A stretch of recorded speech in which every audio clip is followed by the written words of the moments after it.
you. Nope, I don't have the time. Yes, you do. Viv and Laura have already gone back to school. I'm starting my mud run training. Pfft, that's unlikely, Nina scoffed. I'm thinking of getting a dog for Max, and I'll be busy with that. No, you're not. You hate dogs. Come on, think of all the experience you bring to the job. Oh, wow, I said. Thanks for reminding me how much older I am than all the other parents.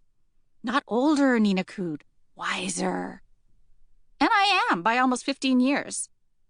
The 90s were a bit of a lost decade for me.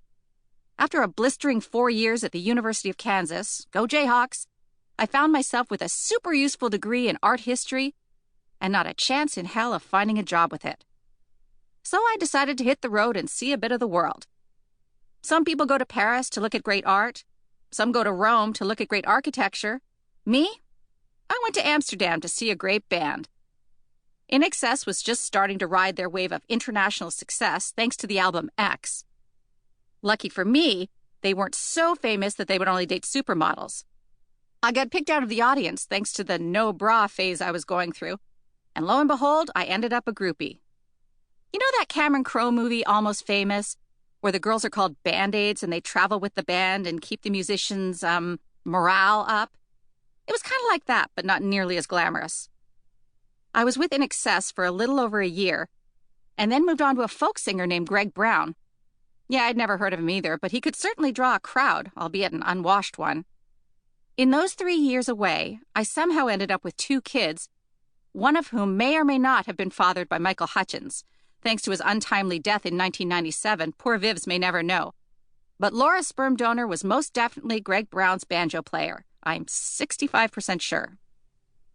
To quote the poet Steve Perry of Journey, they say that the road ain't no place to start a family. So I took my 2 kids from 2 different fathers and made my way home to Kansas City. Actually, by that time, my parents had fulfilled a lifelong dream and moved to Overland Park, which is a fancy suburb of KC. I was sad that I didn't get a chance to say goodbye to our old house, but thrilled that I had such a nice new place to bring Vivs and Laura home to.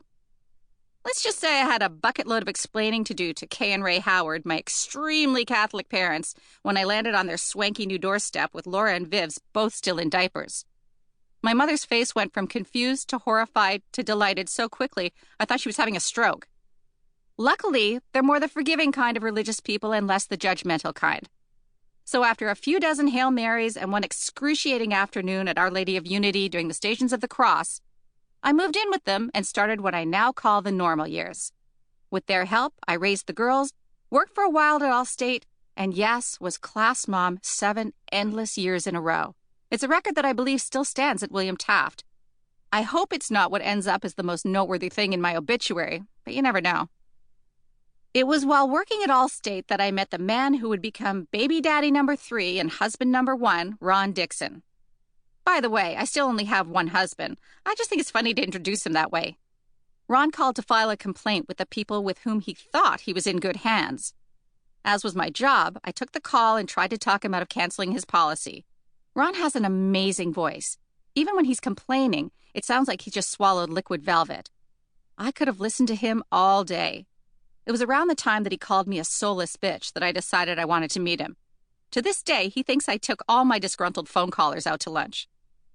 What can I say? I had him at hello. I'm not unattractive considering my age and the mileage I've put on my body. And Ron happened to be single, having just gone through a soul-sucking divorce. In fact, when he called the insurance company, he was trying to put a force majeure claim for a fallen tree that had clearly been hit by a car. I later found out that the tree was the victim of domestic abuse, having been plowed over by his ex. As a member of the sisterhood, I take exception to men always calling women crazy. But in this case, I can say unequivocally that Ron's ex-wife Cindy is nuts. Not fear for your life nuts, just garden variety nuts. The biggest problem is that you never know in what form the nuttiness is going to rear its ugly head.